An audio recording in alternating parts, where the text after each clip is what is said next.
मुंबई की अंधेरी में एक लड़का ऑटो रिक्शा चलाता है, वो भी किराए का। अब पूरे दिन भर उसने मेहनत की है।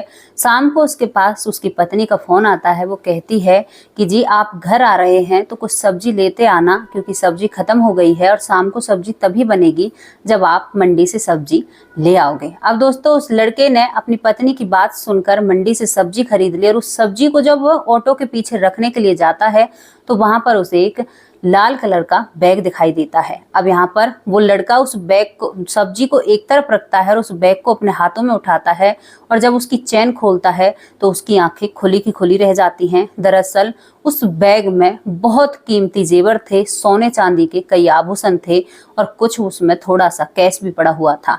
दोस्तों, यहाँ पर वो लड़का कांपने लगता है और उसके मन में कई विचार होते हैं।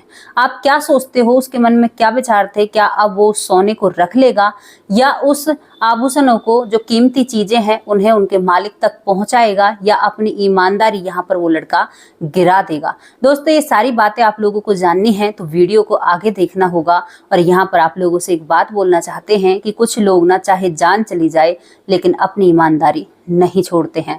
तो चलिए वीडियो की तरफ चलते हैं। कहानी की शुरुआत उत्तर प्रदेश से। उत्तर प्रदेश में एक अरुण नाम के लड़के से शुरू होती है। अरुण नाम का लड़का एक लड़की से प्यार करता है, लेकिन जिस लड़की से वो प्यार करता है वो लड़की उसकी जाति की नहीं होती है।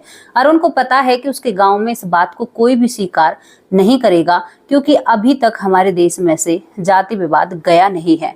अब यहाँ पर अरुण जब चारों तरफ सोचता है तो उस लड़की से कहता है कि मैं और तू कहीं इतनी दूर चले जाएंगे, वहां पर जाकर हम अपना जीवन व्यतीत करेंगे और इस गांव का साया भी मैं तुझ पर नहीं पड़ने दूंगा। दोस्तों, अरुण उस लड़की को लेकर फरार हो जाता है और उस लड़की को मुंबई की अंधेरी में ले आता है। अब वहां पर एक खोली लेते हैं। खोली लेकर वहां पर दोनों जने रहने लगते हैं। अरुण के पास जो पैसा जमा हुआ था, जो उसने इसी आस में जमाया था, क्योंकि कई सालों का उनका प्यार होता है, तो वो पैसे खत्म होने लगते हैं। अरुण की पत्नी कहती है, दोनों ही कोर्ट मैरिज कर लेते हैं। उसके बाद अरुण की पत्नी कहती है कि जी अब पैसा खत्म हो जाएगा तो हम अपना वक्त कैसे गुजारेंगे, कोई ना कोई आप लोग काम देखिए। तो अरुण भी अपने लिए काम देखता है और वहां पर उसे एक ऑटो रिक्शा मिल जाता है जो किराए का होता है। दोस्तों, दोनों ही पति पत्नी एक एक पाई पाई जोड़कर इतना पैसे इकट्ठे कर लेते हैं उस किराए के ऑटो से कि अपना खुद का एक ऑटो रिक्शा ले सकें। इसी बीच में जो अरुण की पत्नी है वो गर्भवती भी हो जाती है और दोस्तों, ये एक नया रिक्शा अपने दम पर खरीद लेते हैं किस्तों पर। और अब अरुण अपना खुद का ऑटो रिक्शा चलाता है और उसकी अच्छी कमाई हो जाती है।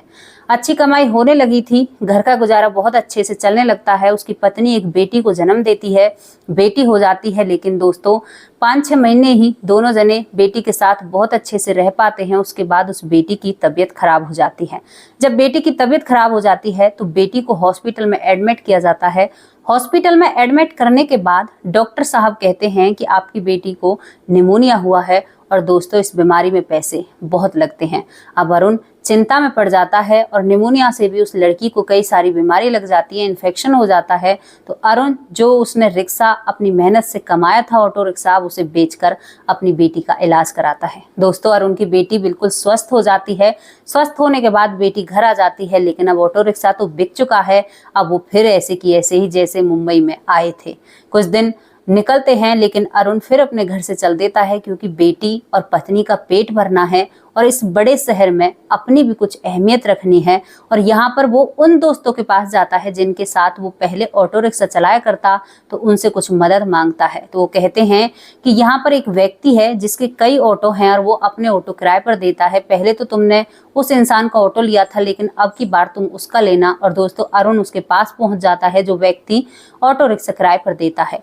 अब अरुण वहां से एक रिक्शा लेता है, लेकिन उन रिक्शे का मालिक कह देता है कि भाई देखो, मुझे तुम्हारी कमाई से कोई मतलब नहीं है। पूरे दिन में तुम मेरे लेके कितने भी पैसे कमाओ, लेकिन मुझे शाम को 500 रुपये हर रोज तुमसे चाहिए। उसके बाद ये ऑटो रिक्शा तुम्हारा और तुम्हारे बाप दादाओं का। तुम जानो तुम्हारा काम, जाओ। अब इसमें से तुम 100 रुपये कमाओ या 200 रुपये कमाओ। दोस्तों, अरुण इस बात पर भी राजी हो जाता है और अरुण ऑटो रिक्शा चलाने लगता है, क्योंकि उसकी बेटी भी है घर में, दूध भी चाहिए, घर का सब कुछ सामान चाहिए। अब उसका घर का गुजारा उसमें से होने लगता है। बेटी और पत्नी की परवरिश चल रही है। अब एक दिन शाम को पत्नी का फोन आता है। जब वो घर जाने को होता है अरुण, तो पत्नी कहती है सब्जी ले आना। मंडी से अरुण सब्जी खरीदता है और उन सब्जियों को जैसे ही पीछे रखता है ऑटो रिक्शा में, तो उसमें एक लाल कलर का बैग रखा हुआ होता है। अरुण उस बैग को अपने हाथों में लेता है और उस बैग की चेन खोलता है तो देखता है उसमें कई लाख रुपए का दोस्तों गहना जेवर था, सोने का। अब अरुण थोड़ा सा घबरा जाता है कि ये बैग यहाँ कहाँ से आया और कौन इतना कीमती माल ऐसे ही चौरे में छोड़कर चला गया। और अरुण के दिमाग में कई विचार आते हैं। अरुण अपनी पत्नी के भी पास फोन करता है, उससे भी कुछ सलाह मशवरा करता है। तो पत्नी कहती है जी चाहे जान चली जाए हमारी, हम किसी का ऐसे पैसा नहीं लेंगे। आप थोड़ी सी मेहनत करो, दिमाग पर जोर डालो कि ये कौन आज आपके ऑटो में बैठा है पूरे दिन भर, और जहां जहां पर आपने उन लोगों को उतारा है, कुछ लोगों को घर भी उतारा होगा, तो उनके घर जा जाकर पूछिए कि ये बैग किसका है। पत्नी की जब ऐसी सोच पति देखता है तो पति अपना सर गर्व से ऊंचा करता है।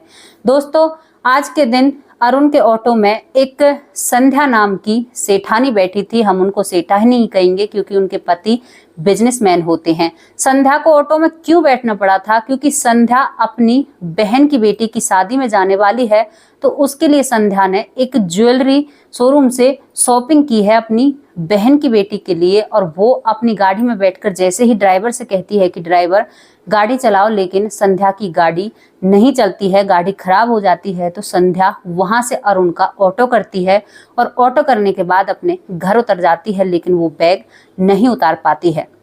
दोस्तों संध्या अपने घर चली जाती है, उसे फिर भी उसके दिमाग पर बात याद नहीं है। अब वो बैग भूल कैसे जाती है? क्योंकि अमीर घर की महिला है, अक्सर उसका सामान नौकर ही उतारा करते। अब यहाँ पर भी उसका ध्यान नहीं रहता है और उसका जो बैग था जिसमें कई लाख के जेवर थे वो उस रिक्शा में ही रह जाते हैं। और इस बात पर जो अरुण है वो भी ध्यान नहीं देता और अरुण अपने घर चल देता है, सब्जी खरीदता है उसके बाद ही। अब दोस्तों अरुण यहाँ पर सोचता है कि इसे कैसे घर पहुंचाऊं।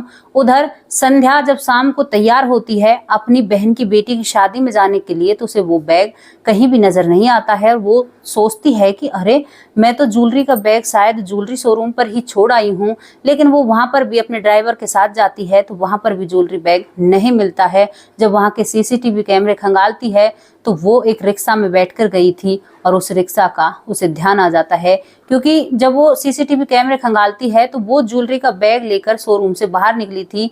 उसके बाद वो रिक्शा में बैठी है दोस्तों, तो वो सीसीटीवी कैमरे में रिक्शा नहीं आता है।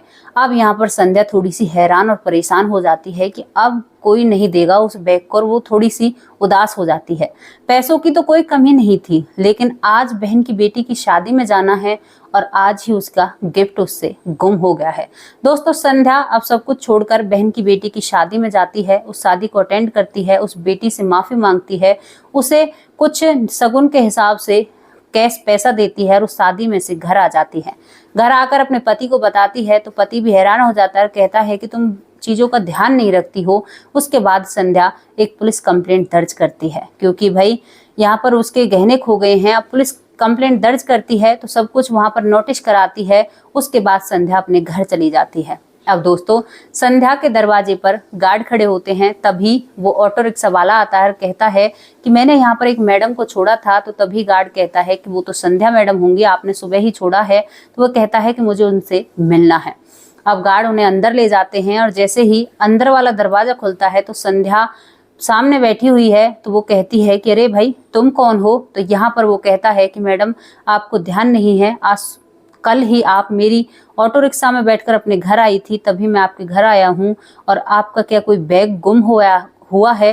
तो यहाँ पर जो अरुण था उसने बैग को छुपाए रखा था तब तक दोस्तों, उसे छुपाकर पहले वो क्लियर करना चाहता है कि ये बैग इनका ही है या किसी और का है। तो संध्या कहती है कि हाँ भाई मेरा बैग तो खोया था और मैं तो पुलिस कंप्लेंट भी दर्ज करा कर आई हूँ। तो यहाँ पर वो ऑटो रिक्शा वाला कहता है कि मैडम आपका बैग किस रंग का था? तो यहाँ पर संध्या थोड़ी सी हैरान हो जाती है और कहती है कि मेरा बैग तो लाल कलर का था। तो दोस्तों यहाँ पर ऑटो रिक्शा वाला कहता है कि हाँ मैडम वो बैग आप ही का है। और ऑटो रिक्शा वाला दोबारा जाता है और उस बैग को वापस लेकर संध्या के हाथों में दे देता है और हाथ जोड़कर कहता है कि मैडम बड़ी ही सेफ्टी से रखा है, ये लीजिए आपकी अमानत। अब मुझे थोड़ी सी शांति मिलेगी, क्योंकि मैं कल से ही बहुत परेशान हूँ और मेरी पत्नी और मेरी बेटी भी बहुत परेशान है, छोटी सी थी, क्योंकि हमें रात भर नींद नहीं आई कि कहीं कोई इस बैग को चोर न ले जाए या ये हमसे गुम न हो जाए। तो संध्या हैरान सी हुई उनकी तरफ देखती रह जाती है कि कितना ईमानदार व्यक्ति है, वरना ऑटो रिक्शा वाला था, इसका जीवन बन जाता। करीबन 6 लाख के दोस्तों उसमें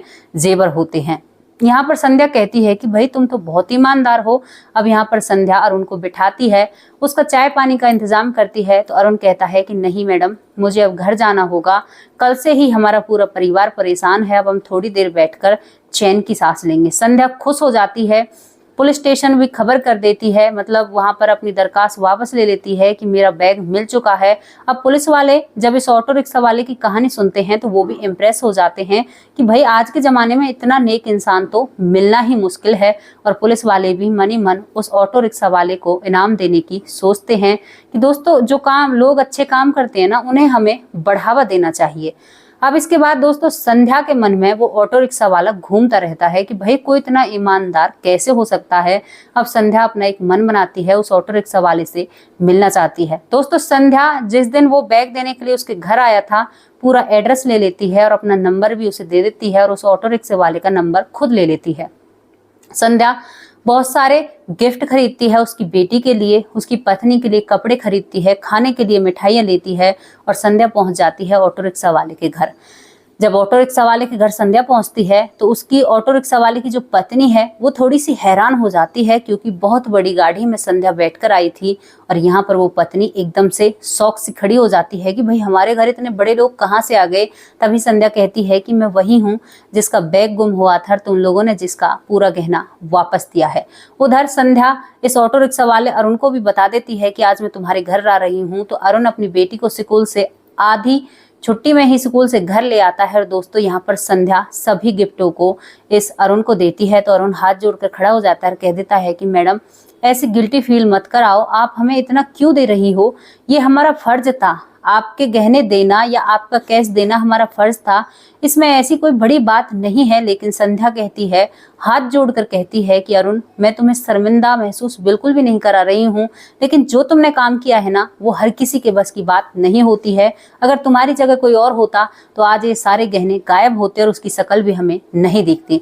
दोस्तों इतने ही पुलिस स्टेशन से फोन आता है, क्योंकि अरुण का नंबर पुलिस स्टेशन वालों ने भी ले लिया था। वो कहते हैं कि अरुण हम तुम्हें एक इनाम देना चाहते हैं सरकार की तरफ से, भाई तुमने बहुत अच्छा काम किया है। और यहाँ पर संध्या कहती है, जब अरुण की संध्या और जानकारी लेती है और पूरी कहानी सुनती है कि उसने ऐसी लड़की से शादी की है, ऐसे ऐसे वो किराए पर ऑटो रिक्शा चलाता है, तो संध्या कहती है कि कल तुम मेरे ऑफिस आना, पूरा एड्रेस दे देती है। और दूसरे दिन संध्या अरुण को ऑफिस बुलाती है, उसके लिए एक नया ऑटो रिक्शा खरीदती है दोस्तों।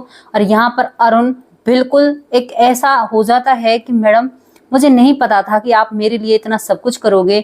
और यहाँ पर जो अरुण की बेटी थी एक सरकारी स्कूल, छोटे से स्कूल में पढ़ती थी दोस्तों, सरकारी स्कूल भी नहीं था, मतलब जहाँ पर बहुत बेकार से स्कूल में पढ़ती है, वहाँ पर संध्या अरुण की बेटी को हाई स्कूल में पढ़ाती है। अरुण कई बार मना करता है लेकिन संध्या नहीं मानती है। यहाँ पर अरुण की बेटी हाई स्कूल में पढ़ने लगती है, खुद का ऑटो रिक्शा हो जाता है और दोस्तों इनकी जिंदगी अच्छे से कटने लगती है। पुलिस वाले भी अरुण को इनाम दे देते हैं।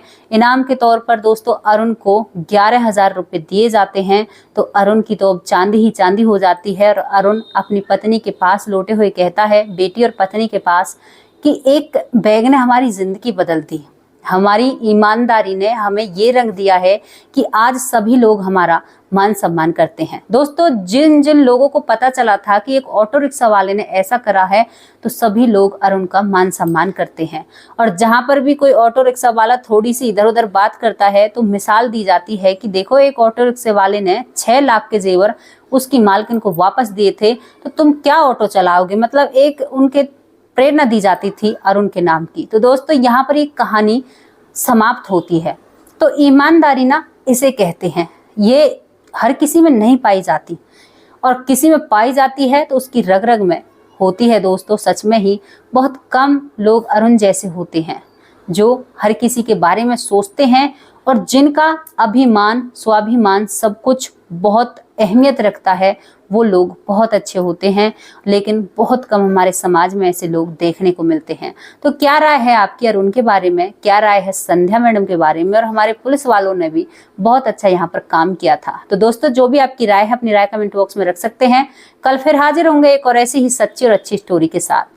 आप लोगों के कमेंट आते हैं कि क्या ये कहानी सच होती है? हाँ जी, ये कहानी बिल्कुल सच होती है, सत्यता पर आधारित होती हैं। नाम, जगह, स्थान बदल दिए जाते हैं और कुछ लोग कहते हैं कि सच में ही आप कहानी बहुत अच्छी सुनाती हो। तो तहे दिल से सभी का शुक्रिया अदा करती हूँ। मैं क्या सुनाती हूँ, आप लोगों का आशीर्वाद और प्यार है और आप लोगों का साथ है। नमस्कार, जय हिंद, जय भारत।